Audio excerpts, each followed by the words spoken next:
for a believer in Islam, when they go through a trial such as a disability, if they are patient with what God has decreed, then they actually are rewarded immensely. Now, in Islam, it's not looked on as something which is negative. There's a beautiful story which occurred at the time of Prophet Muhammad, peace and blessing be upon him.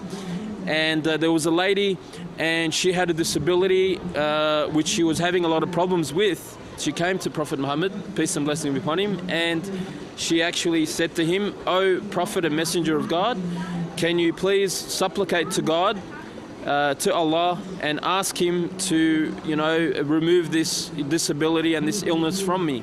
So he said to her that he can do that, but he gave her a choice. If you are patient with the trial, with this test that Allah has decreed upon you, then if you have patience, then your reward will be paradise. But she said to the Prophet, peace and blessing upon him, "Can you make supplication to Allah and ask Him that when I have a problem and severe shaking because of my disability, because of my illness, that my body parts are not exposed?" And so the Prophet, peace and blessings be upon him, he supplicated to Allah, and she was never exposed again when she had severe illness, severe shaking with her disability and her illness.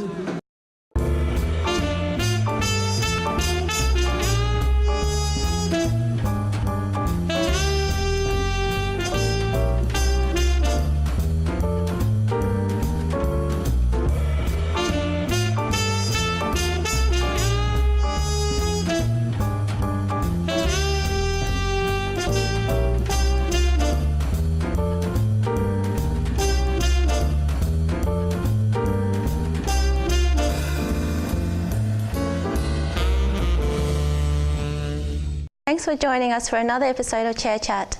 Religious belief and practice plays an important role in the lives of billions of people worldwide, yet little is known of the spiritual lives of people with disability. Tonight, we will explore the realm of disability, spirituality and religion. And to shed light on the matter, we have with us Andy Calder, Minister of the Uniting Church, Synod of Victoria and Tasmania, Vic Gresty from SICMA, or Springvale Indo-Chinese Mutual Assistance Association, and Lauren Hayes, a theology student who has been involved with various church and ministry activities. Welcome, everyone. Thank you. Andy, if I may start with you, why is it necessary to recognise the important role that spirituality plays in the quality of a person's life? Within Australia, for a so-called secular society, something in the order of 65% of people say that for them a deity, a sense of spirituality is an important part of their life.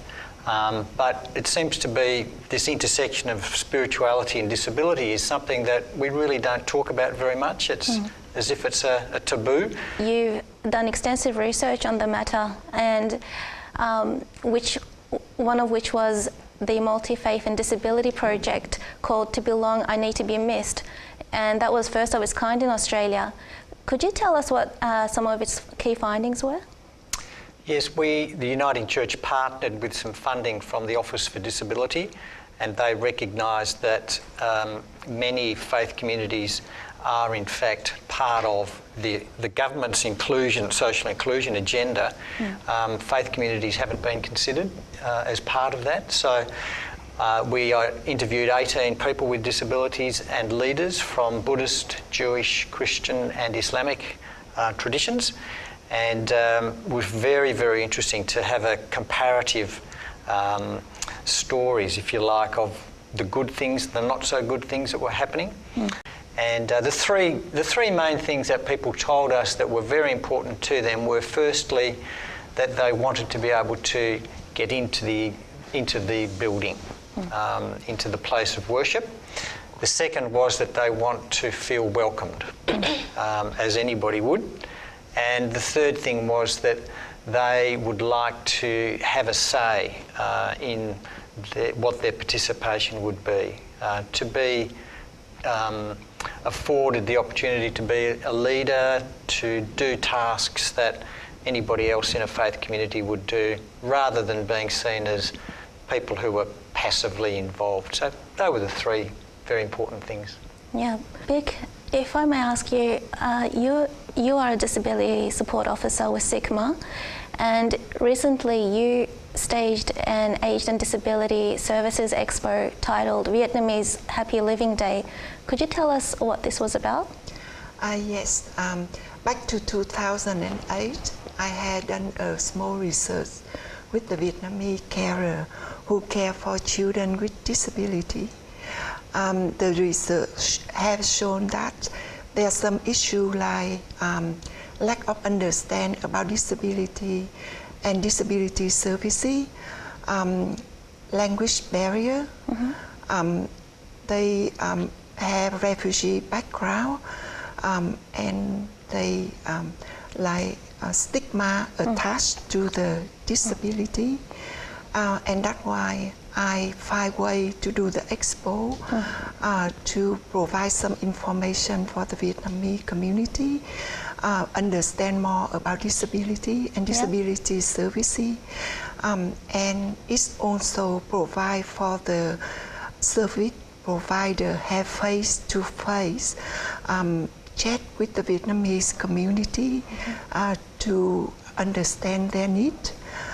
It also we established the strong network with other organizations, and we hope that whatever they learn from the expo will assist them to change or to minimize the stigma about disability. Fantastic.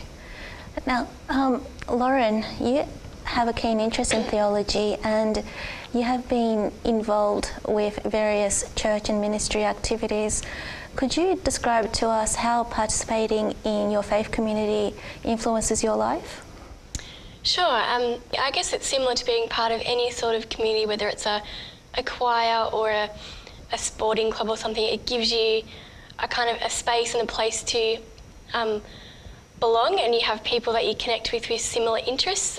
And I guess for me, because there's that faith element as well, it's an opportunity to meet other people who share that same faith and to form kind of deeper relationships with, and to be nutting out some of those perhaps more deeper theological questions that sometimes we often ask that perhaps maybe we don't necessarily feel like we can perhaps talk about in the same way in a mainstream society, although that's certainly important. But when you have people that are, I guess, on a similar wavelength to you in terms of faith, you can really be nutting out those issues together. And then there's also through churches and other perhaps ministry groups that I've been involved with, there's that common interest of serving people and helping people, and so I guess for me that's why I think it's important to be part of a faith community. Why do you think that engagement with religious community is a relevant topic for people with disabilities?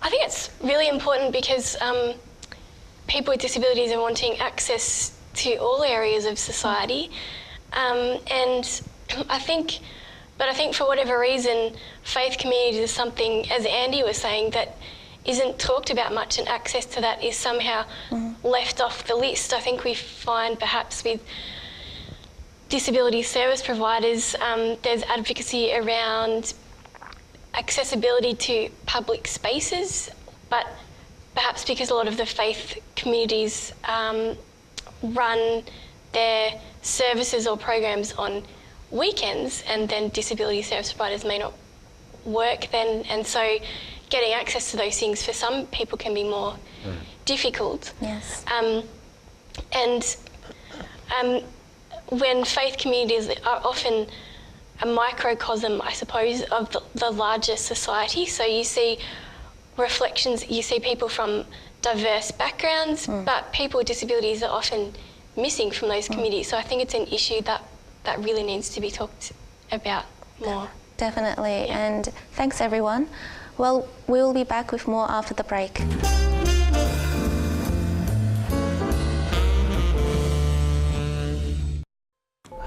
Just the whole thought of being an autistic Mormon, sometimes it's very hard to take the first step into the religion, let alone proceed any further.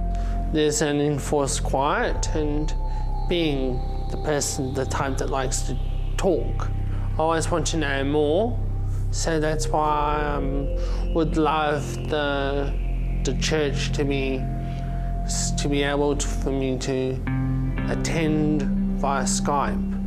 So I wish there was a community-based aspect to it, which at the moment is not really there. They've got cater for people with disabilities from a social perspective, filling their social needs, because I think that's also just as important. They can have a program and a particular time of the week or a weekend, and definitely if someone like Vision Australia, which deals with people with visual impairments, or other organisations that deal with people with disabilities, Imams can mention in their bulletin or in their newsletter that on this particular day we'll have someone come in and explain about disabilities or a particular disability.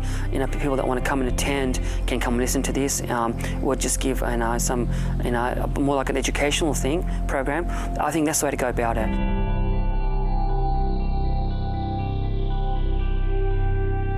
Hi, welcome back.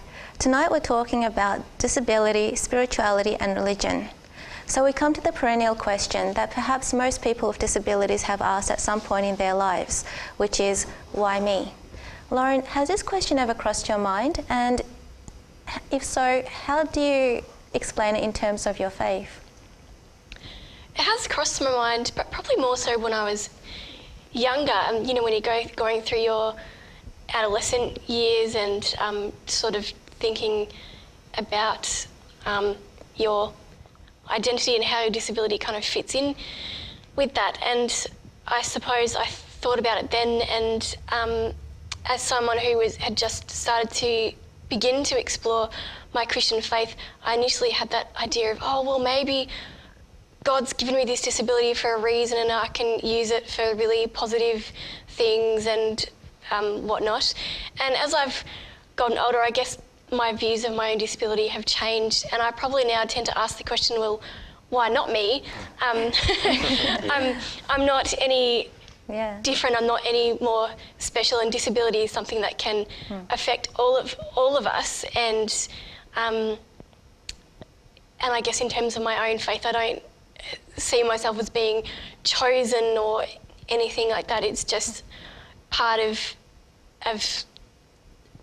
what's happening, and I don't necessarily have a specific explanation. I don't think there's really any kind of black and white for that kind of question, really. Yeah, well, some people actually think that people with disabilities are perhaps closer to God, or that they're free from sin, or maybe conversely they have sinned too much, or that they deserve charity and our sympathy. What do you make of these stereotypes? Yeah, they're really annoying stereotypes, but they're really persistent, and they have been for centuries. And I guess from a Christian perspective, when you look at Jesus and his ministry and the way that he treated people with disabilities, he really wanted to turn those stereotypes upside down and try and change them, but we're still trying to catch on to that even now. And I think those stereotypes and those views can be really damaging to people with disabilities because they think that there's something wrong with them, or that maybe because they've got a disability it means their faith isn't good enough, and it can cause all kinds of issues. But for some reason it's taking such a long time to shake those kinds of views and to change them. Yes. Vic, in the work that you do, many of your clients are from a Buddhist Vietnamese background. In your experience, what do you think is a general perception towards disability? Yes, it's with the Buddhist community, they believe in karma and reincarnation. And reincarnation is the rebirth after for the next life. And the next life will be if you do the good thing in this life, and then you will have some good thing in the next life. And that's why with the disability, having people with disability is something very shameful and feeling sinful for the family. And that's why they want to need to do something good in this life to be free of that. Yeah. Okay. Andy, your research, the Multi-Faith and Disability Project, it's called To Belong, I Need to Be Missed. I find the title very fascinating. It actually struck a chord with me, and I've been thinking about it for quite some time. Could you tell us what's the inspiration behind it and what it actually means? It comes from the interviews that I referred to earlier, talking to different people in different faith communities, and one particular person who I was speaking with spoke about the connection that they have within the community that they're a part of, that they feel embraced by that community. They felt that they weren't there and just tolerated. So for them, the lovely welcome, people saying hello and being treated as anybody else in the community would be done, they then said, to belong here, I need to be missed. And so for them it was a powerful statement that they, in a sense, found a home on that particular Saturday or Sunday, whenever the community gathered, that was like a sanctuary in a way from the rest of the everyday life, when often the barriers, the sense of exclusion is so present. Here they were with their faith community and could really feel a sense of deep welcome. So that's where it came from. So it's not just about inclusion, like having access to a venue. It's more about, I guess, the relationship that one has with that community. That's right, friendships and being invited, being part of hospitality, meals together in each other's homes, just going out, having a coffee. So really people feeling as though they weren't objects of fear. Often we hear cliches such as, if you have faith, you will be cured, or that God has chosen this for you, or that we all have our crosses to bear. And these types of cliches are common in most religions and are intended to comfort or provide religious resolve. Yet sometimes this might lead to spiritual trauma or abuse for the intended recipient. What are your views on this? It's a very good question, and from a Christian perspective, I find them very problematic responses.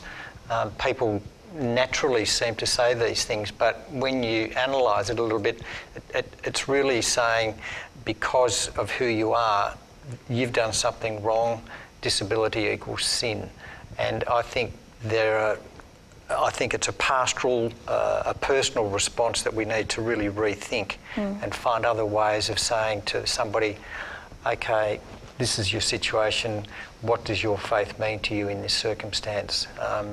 Rather than just perpetuating something that seems to suggest God has made that person suffer, they have to endure it, become victims. And I think we need to really look at how we can turn that around with a different way of communicating about that. Very true. We'll be back with more after the break.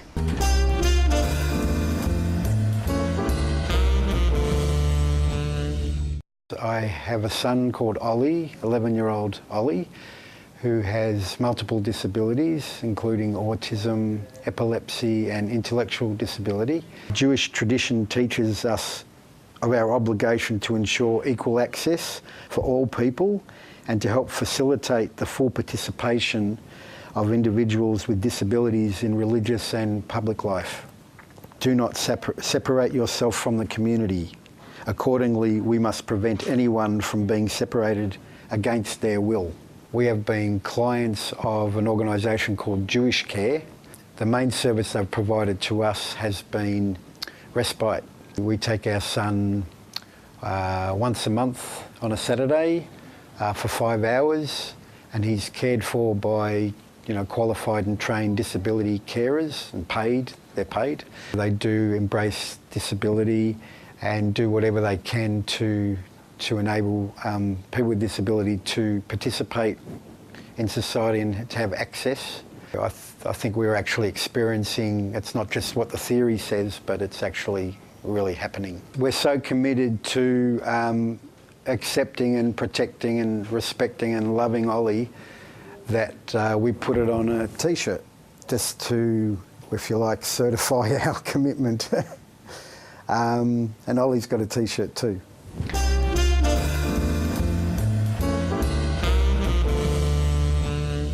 Hi, welcome back.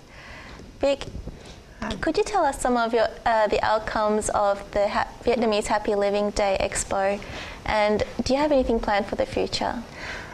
Yes, the expo were very successful because of the great work of our college, our management, the volunteer group, and all the participants. We had some very positive feedback from the expo, and because the disability is affect the many family in many ways. For example, like if they have a child with a disability, they don't want to say that I have a child with a disability. They prefer to say that my child is sick, and that's why we plan that we use the education is the key to work with the Vietnamese community, and we continue to organize expo and other activity with the hope that the stigma about disability will reduce, and people will look in the disability in more positive way, provide education and bring the most benefit for the Vietnamese community. Excellent. Lauren, you have been involved with an organisation called Luke 14, part of Christian Blind Mission. Could you tell us more about Luke 14 and what they do? The name, it's called Luke 14 because in the Gospel of Luke in the Bible, in chapter 14, Jesus talks about inviting the blind and the lame and people with disabilities to banquets, and we don't really think about that very much today because we don't really do banquets in the same way that they did in ancient Israel and in the Roman Empire, but back then it was a really prestigious thing who went to banquets and how big your banquet was and who you invited. It was all very kind of social and hierarchical, and people with disabilities were just excluded from that and really shunned and kind of on the edges of those communities. And so Jesus kind of says, no, invite them and include them, which is quite a big thing and quite shocking to people who would have heard that at the time. And so Luke 14 looks at that in a modern day perspective and has a lot of Bible study resources, materials for including people with disabilities in the life of the church community, whether it's access to buildings and thinking about how people with disabilities can be actively involved in their church communities, not just as kind of a token thing, but actively using their gifts and their skills as any other members of a church would do. And you can look for those resources by going to www.cbm.org.au and follow the links to Luke 14. That's a great initiative. Andy, what are some of the positive initiatives that religious communities have undertaken to meet the needs of people with disabilities? Within my own faith community, the Uniting Church, across the Synod of Victoria and Tasmania, we've developed a disability action plan, and so that sets out a whole number of steps that people might consider, similar to what Lauren has mentioned with Luke 14, so that we have a plan and an actual process for change, and that we're reviewing that at the moment. It's now 10 years old, so it needs some freshening up. With the other research that we've spoken about, I've been liaising with the Buddhist Council of Victoria, and they've produced in 3 languages an audit of all their temples. So that's been a terrific initiative where they want to look at how they can make their temples more accessible. I've recently been invited to speak with Jewish Care, and they want to also look at how within the Jewish community they might similarly look at synagogue access and other relational building that enhances the friendships and community connection for and with people with disabilities. So there's some really good things going on out there beyond the Christian community as well. Well, all of you are doing some great work in this field, and I wish you all the best. But unfortunately, this is all we have time for. As always, we'd like to thank our guests for being on the show and shedding light on the matter. Thank you. Thank you for having us. Thank you. See you next week.